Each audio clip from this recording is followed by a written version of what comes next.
Isso aí, meus queridos, falta pouco, falta pouco. Aula passada, então, nós estávamos falando de estudo dos gases. Falei para vocês que os gases, eles são formados por partículas independentes, cada uma com a sua velocidade. Inicialmente se achava que essas partículas eram perfeitamente esféricas. Nasceu a ideia de gás ideal, em contrapartida com os gases reais, os gases que de fato existem. E nós vimos que eventualmente os gases reais podem se comportar como gás idealizado, e nesse caso eles recebem o nome de gases perfeitos. Um gás real, para ser considerado perfeito, tem que estar em alta temperatura e baixa pressão. E só precisa disso qualitativamente, não quantitativamente, porque cada substância tem a sua temperatura e a sua pressão na qual o comportamento vai ser o comportamento esperado para o gás. Nós vimos que os gases têm expansibilidade e compressibilidade como suas maiores características, e vimos que para conhecer bem o gás temos que saber a pressão, o volume e a temperatura na qual o gás se encontra. Temperatura em Kelvin. E nós vimos que o primeiro estudo mais organizado que se fez com o gás foi mantendo o seu volume constante. Por isso que a gente chama essa transformação de isovolumétrica. O nome de estudo, isovolumétrica, volume igual. Abreviando, isométrica também aparece. Mas o que os autores de vestibular preferem usar é isocórica, para obrigar o aluno a lembrar que isocórica é isovolumétrica. Charles foi o cara que fez esse estudo organizadamente, então ele percebeu e escreveu, no trabalho que ele desenvolveu, quando um gás perfeito estiver com volume constante, a sua pressão absoluta é diretamente proporcional à sua temperatura absoluta. A pressão aí, na verdade, poderia até ser pressão relativa, na verdade, sem problema nenhum. Então, quem tem que ser absoluta é a temperatura mesmo. Poxa, peraí. Se eu fixei o volume na primeira situação, seria interessante fixarmos outra grandeza para poder entender como é que as outras duas se relacionam. O professor trabalhou hidrostática já com vocês, né, o polaco, certo? Ele deve ter mostrado que pressão é força sobre área. Então olha só, se eu pegar um cilindro com êmbolo móvel, tipo o êmbolo de uma seringa, colocar um gás aqui dentro e colocar um pezinho aqui em cima desse êmbolo, se a temperatura do gás aumenta, as moléculas batem com mais força no êmbolo, o êmbolo sobe, aliviando a pressão, mantendo a pressão constante. A pressão tenderia a aumentar com a temperatura, mas como o êmbolo vai subir, a pressão vai voltar ao seu valor original. Em contrapartida, se as moléculas estão ali e eu reduzo a temperatura, as moléculas vão bater com menos intensidade no êmbolo e o êmbolo vai tender a baixar, mantendo a pressão constante. Na verdade, é esse o sistema que mantém a panela de pressão com a mesma pressão, sem matar a dona de casa. Tem aquele pezinho, que fica em cima da panela, e aquele pezinho controla a pressão no interior da panela. Quando a pressão tende a aumentar, o pezinho sobe, aliviando a quantidade de vapor dentro da panela e mantendo a pressão constante. Então, um sistema bem simples esse para manter a pressão constante. Vocês devem concordar comigo que se eu graduasse aqui esse recipiente, devido à altura do êmbolo, eu conseguiria descobrir o volume de gás que tem ali dentro. E eu também poderia instalar um termômetro aqui para medir a temperatura. Vamos ao laboratório, vamos fazer um estudo, como é que o volume em litros varia com a temperatura Kelvin. Sempre Kelvin. E eu posso até fazer um gráfico que relaciona o volume com a temperatura. Vamos supor que para uma temperatura de 300 Kelvin, o volume, deixa eu ver, o volume era de 10 litros. Quando a temperatura for para 600 Kelvin, o volume vai para 20, obrigado. 900 Kelvin, triplicou a temperatura, triplica o volume. Pronto, isso para nós hoje é óbvio, mas quando Charles estava estudando isso, ele concluiu então o que em alguns livros é chamada de segunda lei de Charles, e eu chamarei de lei de Charles e Gay-Lussac. Gay não é a opção sexual dele é o nome, certo? Até porque se fosse opção sexual, o que isso muda na nossa vida? Então, na verdade, lei de Charles e Gay-Lussac, ela diz o seguinte: quando um gás está com pressão constante, o seu volume é diretamente proporcional à sua temperatura em Kelvin. Seria legal que tu conseguisse, a partir de uma das leis, falar as outras. Como eu disse que essa aqui, né, para pressão constante, para volume constante, a pressão é diretamente proporcional à temperatura absoluta. Essa, como a pressão é constante, é o volume que é diretamente proporcional à temperatura. Estou mais preocupado aqui, na verdade, é com a matemática dessa lei, né? Se lá antes era P1 sobre T1 igual a P2 sobre T2, aqui agora vai ser o volume da situação 1 dividido pela temperatura da situação 1 é igual ao volume da situação 2 dividido pela temperatura da situação 2, e isso vai ser uma constante. Lei de Charles e Gay-Lussac. Se eu fosse plotar o gráfico, né, tu perceberia que dobrando aqui, dobra aqui, triplicando aqui, triplica aqui, por isso que o gráfico fica uma reta. Show!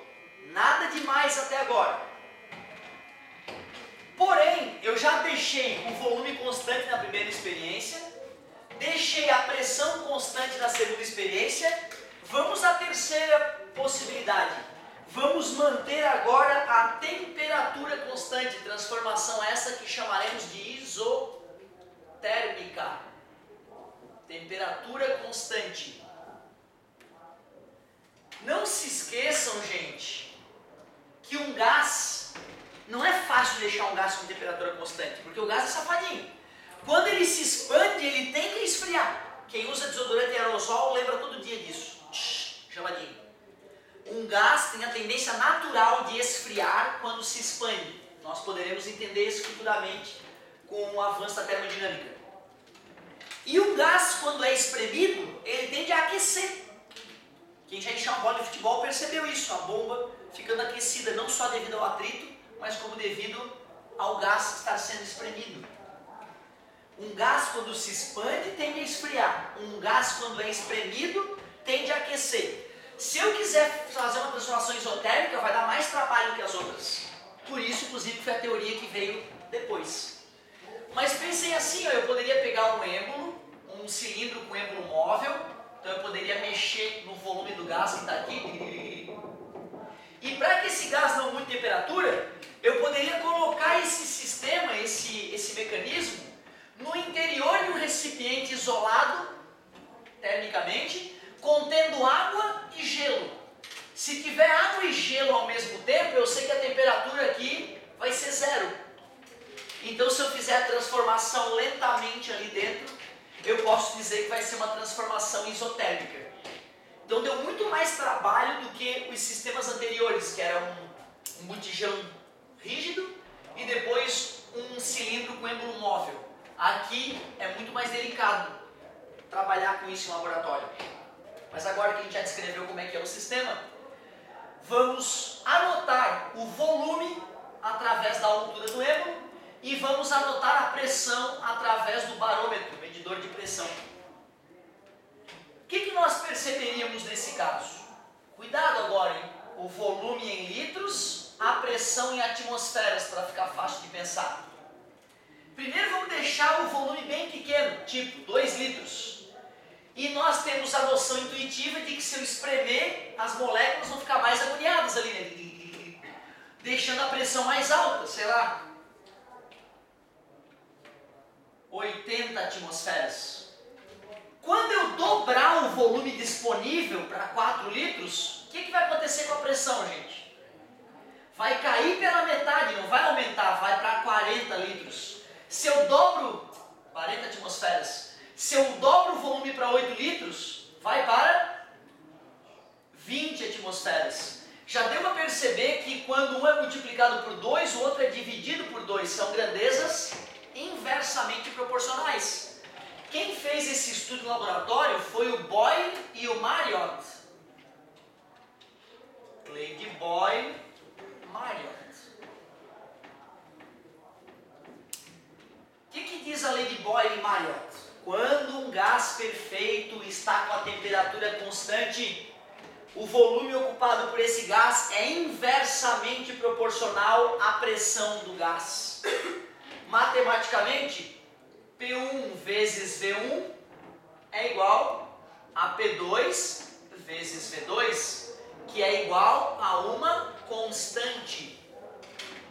Lei de Boyle e Marriott.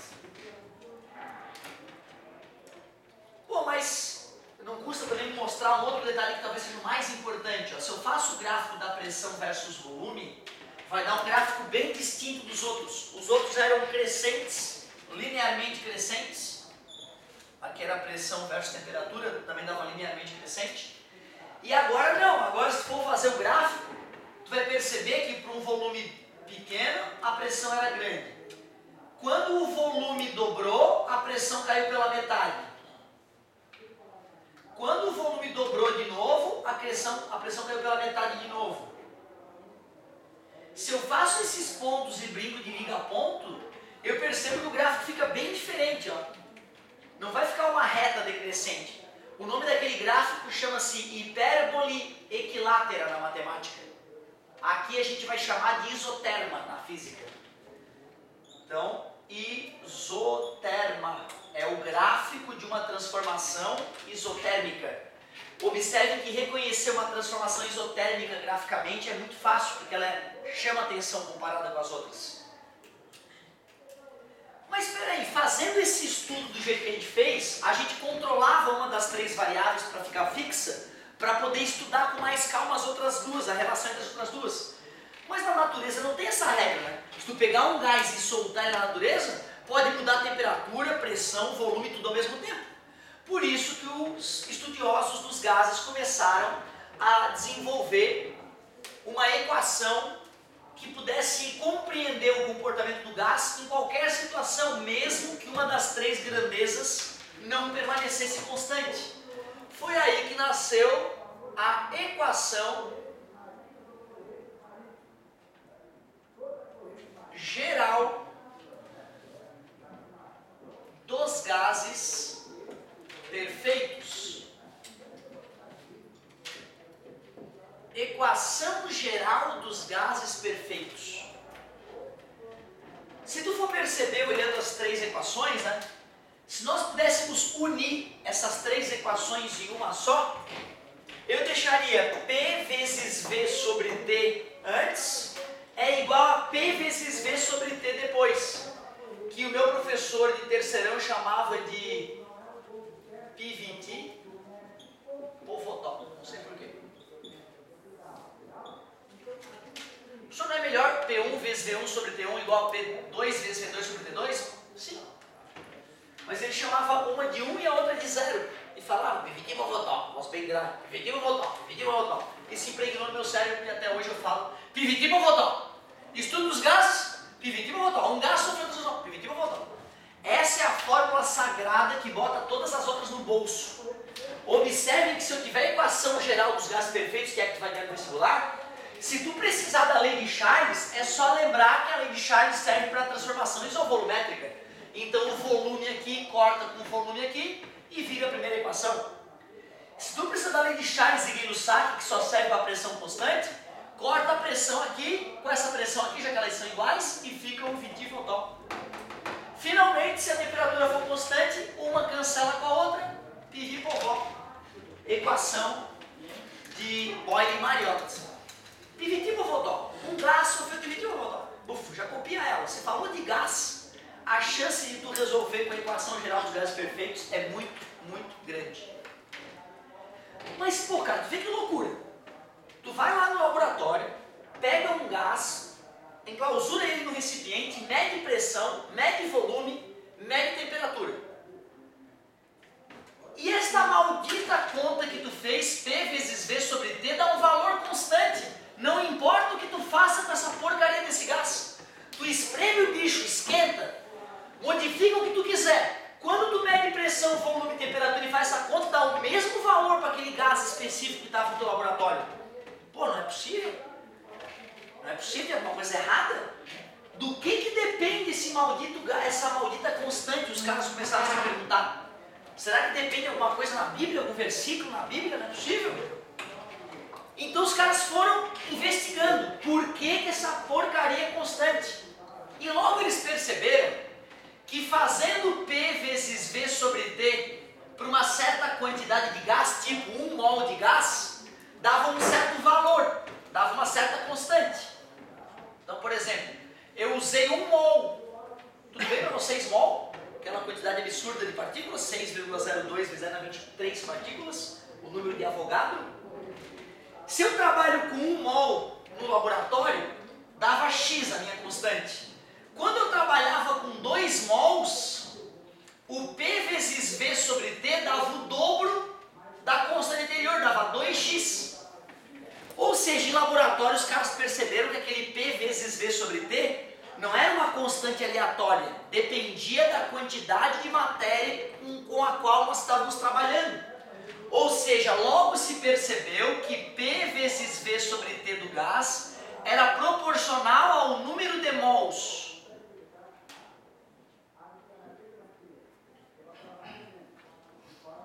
Para quem não lembra da química, o número de mols é tu pegar a massa da substância e dividir pela molécula grama, né?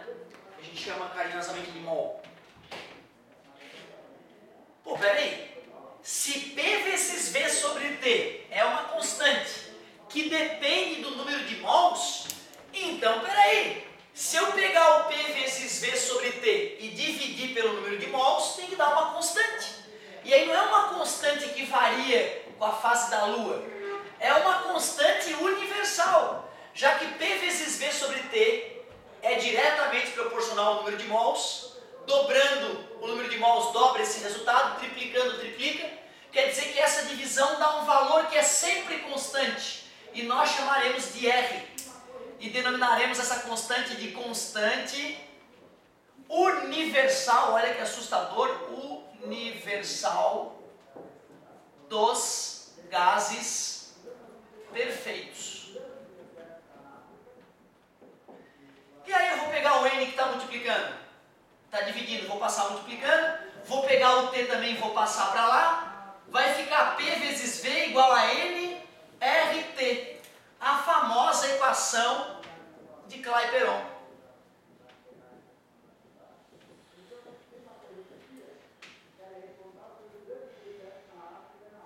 Sempre falei errado, é Clapeyron.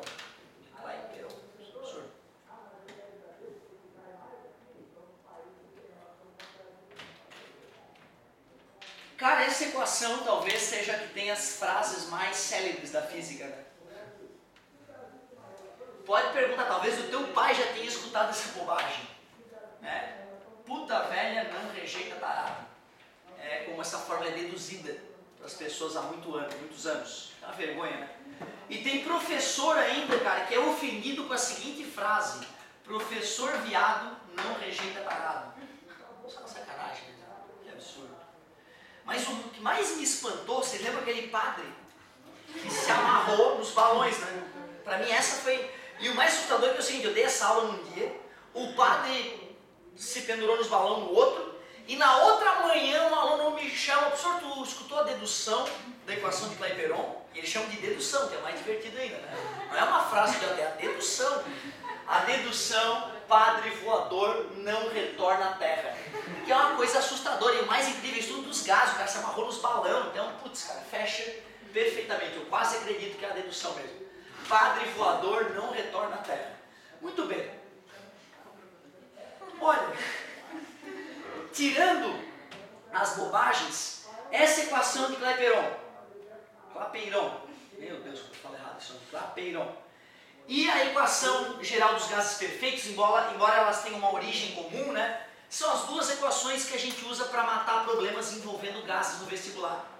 E cuidado, né? O N ali, se a gente precisar calcular, que é mais raro na física, a gente tem que lembrar daquela definição de número de mols da química.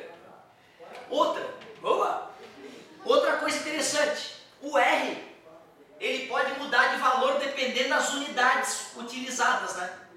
Uma unidade clássica de aparecer para a gente é o 0,082, usando aqui atmosferas, litro e Kelvin. Certo? Então a unidade do R vai ficar atmosferas vezes litro, vou isolar o R, né? Vou passar o N e o T dividindo. O N é mol por mol e a temperatura é Kelvin. Porém, no sistema internacional, aproximadamente 8,3. Sistema internacional, a pressão é em Pascal, o volume é em metro cúbico, mol Kelvin não vai mudar, mol Kelvin. A gente poderia converter isso ainda para uma outra unidade se a gente quisesse. Se quisesse colocar joule aqui no meio, daria. Mas para ficar fácil de reconhecer qual unidade tu vai usar, vou deixar dessa maneira. Geralmente todo mundo se desespera, meu Deus, professor, qual que eu vou usar? Relaxa, cara, não tem como errar. Se o cara estiver trabalhando com a atmosfera em litro, tu usa a que tem ATM em litro. Se o cara estiver trabalhando em Pascal e metro cúbico, tu usa a que tem Pascal e metro cúbico. Não tem, né, que ficar apavorado com isso, é só ter calma. Pois então, meus queridos, estamos praticamente com o estudo dos gases encerrado. Vamos deixar aqui no nosso cantinho o PVT Bovodó. E vamos lembrar que a gente também tem a equação de Clapeyron para poder nos divertir. E aí seria legal pelo menos a gente fazer um exemplozinho, né, para mostrar para a galera como é que a gente brinca disso. Mas é uma matéria relativamente tranquila, se principalmente tomar os cuidados que a gente pediu ali com a temperatura em Kelvin. Deixa eu fazer uns exemplos dessa parte então.